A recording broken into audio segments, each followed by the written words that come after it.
রাতে ঘুমানোর সময় একটা সুন্নত আছে, 33 বার সুবহানাল্লাহ, 33 বার আলহামদুলিল্লাহ, 34 বার কি আল্লাহু আকবার। বহু মানুষই পড়ে না। আপনি যদি পড়তে পারেন ইনশাআল্লাহ আল্লাহ পাক আপনাকে নেকি দিবেন। সমাজে বহু মানুষ চুল একদম এখন মেসি রোনাল্ডো কাট, তাই না? মেসি কাট আর রোনাল্ডো কাট। আর আমি সিলেট অঞ্চলে দেখে আসছি একদম লন্ডন কাট, দুই পাশ ছিলে মাঝখানে চুল, লন্ডন থেকে শিখে আসছি। এখন চুলেরও কিন্তু সুন্নত আছে, আছে কি নাই? দাড়ির যেমন সুন্নত আছে, চুলের সুন্নত নাই। একদম সামন পিছন সমান করতে পারেন, অথবা যদি চুল নাই থাকে তাহলে চুল মাথা মুন্ডন করেও রাখতে পারেন। অনেক সাহাবীর মাথা মুন্ডিত ছিল। আবার অথবা কানের লতি পর্যন্ত বা কাঁধ বাবড়ি রাখতে পারেন। এটা চুলের সুন্নত হলো কিনা? এখন সমাজের সব মানুষ এই সুন্নতটাকে ভুলে গেছে। আপনি সুন্নত মনে করে রেখেছেন, ইনশাআল্লাহ আপনি নেকি। যেখানে সমাজে একটা বেডি বিবাহ হয়েছে, জামাই নির্যাতন করে, ওর তালাক হয়ে গেছে, এখন আর কোনো ভালো পুরুষকে বিয়ের প্রস্তাব দেয় না। কিন্তু ওই বেটা ঠিকই টাকার জোরে, গরমে, সামাজিকতা, তার আধিপত্য, তার পরিচিতি, ঠিকই আরেকটা বিয়ে করে ফেলছে। মহিলাটা আগে বিয়ে হয়েছিল, কই অনুযায়ী তো ঘর থাকে নাই, না তালাক হয়ে গেছে, বিয়ে দিয়ে দিছে। আচ্ছা, নিশ্চয়ই বেটির সমস্যা আছে। মানে হাতে বেটা কি এমনি, হাতে কি এমনি বিয়ে করছে, শখে তালাক দিয়ে দিচ্ছে। কোনো বেটা চায় তার বেটি তালাক দিয়ে দিতে, সব দোষকার মহিলা। আল্লাহ বললেন, ও ফেরেশতা কুল সবাই আমার আদেশ মোতাবেক আদমকে সেজদা করো। সবাই সেজদা করলো, একজন ছাড়া, সে কে? আরো জোরে বলেন কি নাম? আবা, অস্বীকার করলো, ওয়াস্তাকবার, অহংকার দেখালো, ওয়া কানা মিনাল কাফিরিন, কাফেরদের অন্তর্ভুক্ত হলো, জাহান্নামীদের সর্দার হলো। কয়টা সেজদার আদেশ? আওয়াজ করে বলেন, কয়টা সেজদার আদেশ অমান্য করছে? সেজদা কয়টা দেয় নাই? আপনি দেন নাই কয়টা? হ্যাঁ, আমরা দেই নাই কয়টা? এক সেজদা না দিয়া জাহান্নামীদের লিডার। আমরা সেজদা মিস করছি কয়টা? কয়টা? মুসলমান সেজদায় লুটিয়ে পড়তে হবে একজনের খুশির জন্য, তিনি কে? সারা বাংলাদেশে চ্যালেঞ্জ করে বললাম, স্টাম্প দাও, কলম দাও, আমি দস্তখত দিয়া যাই। ফুলের মতো জীবনটা যদি করতে চাও, ডাক্তার হও, তবে ফুলের মতো জীবন নিয়ে ডাক্তারি করো। ইঞ্জিনিয়ার হও তো সুনামের সাথে ইঞ্জিনিয়ারিং হও, ইঞ্জিনিয়ারিং কাজ করো। তবে ওই সুনামের সাথে যদি জীবনটাকে তুমি বানাইতে চাও, আমি বান্দার পক্ষ থেকে 3টা অনুরোধ তোমার মানতে হবে। 1 নম্বরে, জীবনে কোনোদিন মোবাইলের আপন বানানো যাবে না। 2 নম্বরে, দুষ্ট ছেলেদের বন্ধু বানানো যাবে না। 3 নাম্বার, কোন মুরব্বীদের সাথে কখনো বেয়াদবি করা যাবে না। আমরা মনে করি কোরআন তেলাওয়াত, জিকির করা, নফল রোজা রাখা, নামাজ পড়া এগুলাই ইবাদত। আসলে শুধু এগুলাই ইবাদত না। আল্লাহর আদেশ মানা আর মানবতার কল্যাণ হয় এরকম যত কাজ আপনি করবেন সবগুলোর ইবাদত হিসেবে কবুল করে নেবে কে? এজন্য বিশ্বনবী বলতেন, তাবাসসুমুকা ফি ওয়াজহি আখিকা সাদাকা।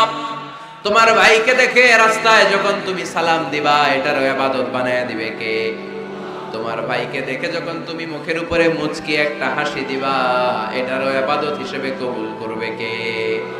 You smile to your brother, it's a charity. তুমি তোমার ভাইয়ের দিকে তাকিয়ে যদি মুচকি হাসো, এটাও সওয়াব, এটাও ইবাদত। সুবহানাল্লাহ পড়েন। বড় বড় ইস্যু নিয়ে কোনো কথা নাই। পেট্রো ডলার নিয়ে দুটো কথা বলতে পারেন না? ইয়েমেনের বম্বিং নিয়ে দুটো কথা বলতে পারেন না? আরবের বিভিন্ন কারাগারে বড় বড় শায়েখরা যে কারাগারে পচে পচে মরছে, তাদের নিয়ে দুটো কথা বলতে পারেন না? হলোইন উৎসব চোখের সামনে হয়ে গেল, দুটো কথা বলতে পারলেন না? সুবহানাল্লাহ। মানুষ দিন দিন কাদিয়ানি হয়ে যাচ্ছে, কেউ শিয়া হয়ে যাচ্ছে, কেউ এই যে আহলে কোরআন হয়ে যাচ্ছে। কত ফেরকা, কথা বলার সুযোগ নাই, কথা বলার ইস্যু নাই। মানে দিনের সব কাজ করা শেষ, এখন এই ক্ষুদ্র ক্ষুদ্র বিষয়গুলো আমাকে দেখতে হবে। এখানে মূল বিষয়টা কি? মূল বিষয় হচ্ছে হিংসা। 1 নম্বর কি? হিংসা। 2 নম্বর পরশ্রীকাতরতা।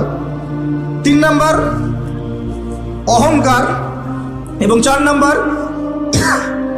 কিছু উপকার হলে, যুবকদের একটা ফ্লো সৃষ্টি হলে এটাকে থামিয়ে দেওয়ার চেষ্টা করে। আল্লাহ ডাকে বলে, গোলাম আমি হলাম গাফিরুজ যামব, কাবিলুত তাওব। আমার কাজ হলো ক্ষমা করা, আমার কাজ হলো তওবা কবুল করা, শয়তানের কাজ হলো ওয়াসওয়াসা দেওয়া, আমাদেরকে ভুল পথে নিয়ে যাওয়া। আর আমাদের কাজ হলো ভুল করে ফেলা, আল্লাহর কাজ হলো ভুলগুলো মাফ করে দেয়া।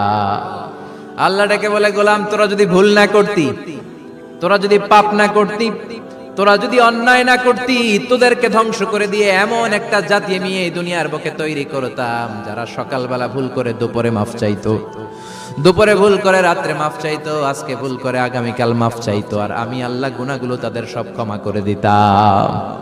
ক্ষমা করে দিতে আল্লাহর বড্ড ভালো লাগে।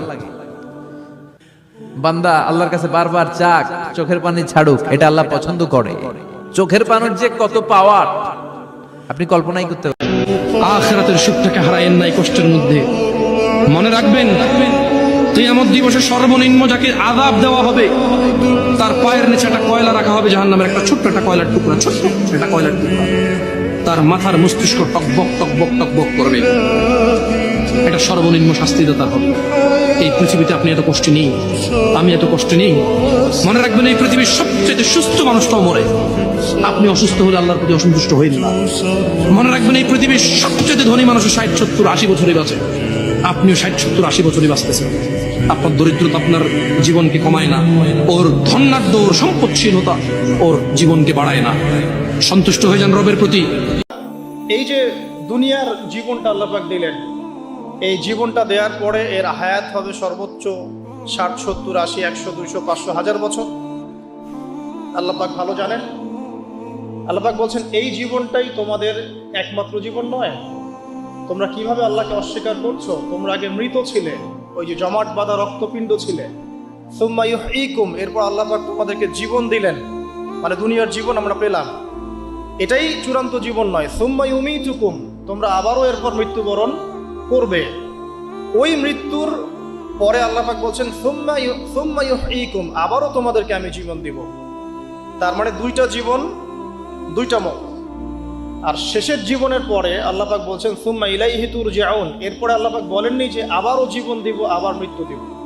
শেষে গিয়ে আল্লাহ পাক বলছেন এরপর তোমরা আমার কাছে ফিরে আসো। আর বিবাহ হবে, এটা পৃথিবী সৃষ্টির 50,000 বছর আগে লেখা হয়েছে। যেদিন মায়ের পেটে 3, 40, 4 মাস, 50,000 বছর আগে যেটা লেখা হয়েছে সেটা আবার লেখা হবে 4 মাস যেদিন মায়ের পেটে।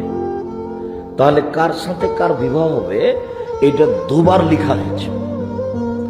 তো আপনাকে এখন যে আল্লাহ বললেন যে পছন্দ মতো বিবাহ করো, এটা আল্লাহ আপনাকে একটা সান্ত্বনা দিলেন। ঘুরতে ঘুরতে ঘুরতে ঘুরতে যেখানে তাকদিরে লেখা আছে সেখানেই হবে। বাসায় দুইটা আয়না থাকলে দুইটা আয়নাতেই চেহারা দেখার সময় কি দোয়া পড়তে হবে? কত কি মানুষের মাথায়, কত ইম্পর্টেন্ট প্রশ্ন এখন মানুষের। টাইম পাস করলে তো হাদিয়া দিবেন। আপনারা তো দেখতে চান কতক্ষণ ওয়াজ করলো, কি ওয়াজ করলো সেটা তো আপনার জানার বিষয় না। অডিয়েন্স দেখতে চায় কতক্ষণ ওয়াজ করলো, মাহফিল কমিটি দেখতে চায় কতক্ষণ ওয়াজ করলো, কি বলছে সেটা তো ফ্যাক্ট না আপনার কাছে। আধা ঘন্টার লেকচারে মানুষ এত দামি কথা বলতে পারে যেটা মানুষ একদিন লেকচার করে দিলেও দিতে পারবে না। এবং যার যত বেশি জ্ঞানের গভীরতা, তার কথা তত সংক্ষিপ্ত হয়। একটা হাদিসের মধ্যে আসছে, রাসূল সাল্লাল্লাহু আলাইহি ওয়াসাল্লাম একজন সাহাবী বলেছেন, এটা আসার হাদিস না, এটা আসার, সাহাবীদের একটা চিহ্ন, তাদের থেকে আসছে। তারা বলছেন, যখন তোমরা দেখবে জুমার খুতবা হচ্ছে খুব লম্বা, অনেক লম্বা খুতবা হচ্ছে, নামাজ খুব সংক্ষিপ্ত, তখন বুঝবা ওই যুগটা হচ্ছে অজ্ঞদের যুগ। কিসের যুগ? কারণ অজ্ঞদেরকে বোঝাতে অনেক সময় লাগে। দুইটা সময়ে তাওবা কবুল হয় না। এক নাম্বার হলো বাদাল গারগারা, মালাকুল মাউতকে দেখে ফেলেছেন, রূহ ধরে টান দিবে, তখন তাওবা করলে কবুল হবে। আরেকটা হচ্ছে বাদা তুলুই শামসি মিন মাগরিবিহা, কিয়ামতের আগ দিয়ে সূর্য আর পূর্ব দিক থেকে উদিত হবে না, এটা পশ্চিম দিক থেকে উদিত হবে, তখন তওবা করলে কবুল হবে। তখন তওবার দরজাকে বন্ধ করে দিয়েছে কে? এজন্য আমরা যে কোনো পাপই করি না কেন, পাপ হয়েই যেতে পারে, আশা হারানোর কারণ নাই। Never lose hope, never give up. মুমিন কখনো আশা হারায় না, মুমিন কখনো নিরাশ হয় না। মুমিনের আশা ভরসা একটা সত্তার উপরে, চিৎকার করে বলতে হবে তিনি কে। এজন্য পাপ হওয়ার সাথে সাথে আমরা তওবা করব কার কাছে?